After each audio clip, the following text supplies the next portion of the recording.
এসেছে বাংলাদেশের সবচেয়ে গরিব মানুষদের প্রায় 27% বাস করে হচ্ছে বরিশাল বিভাগে।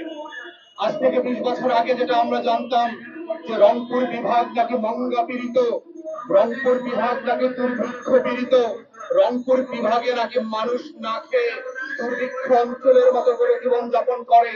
কিন্তু আজকের পরিসংখ্যান বলছে বাংলাদেশ রাষ্ট্রের সেই মঙ্গ কবলিত রংপুরে পরিণত হয়েছে দেশের এক সময়কার সুজলা সফলা শস্য শ্যামলা ধান নদী খালের বরিশাল। এটা খুব দুঃখজনক। বাংলাদেশ রাষ্ট্রের যে উন্নয়নের গল্প আমরা গত 16 বছর ধরে ফ্যাসিবাদের আমলে শুনেছি, এই রাষ্ট্র নাকি সিঙ্গাপুর হয়ে গেছে, এই রাষ্ট্র নাকি কানাডা এবং মালয়েশিয়ার মতো হয়ে গেছে, এই রাষ্ট্র নাকি সুইজারল্যান্ডের মতো উন্নত হয়ে গেছে। তাহলে ঠিক একই সময়ে এই উন্নয়নের গল্পচারিত যে পরিসংখ্যান ব্যুরোর রিপোর্ট যেটা ফ্যাসিবাদের আমলে করা হয়েছিল, তাহলে আমার রাষ্ট্রের একটা বিভাগ কেন উগান্ডার মতো, হাইতির মতো, ইয়েমেনের মতো দরিদ্র পীড়িত অঞ্চলে পরিণত হয়ে গেছে? এইটা তো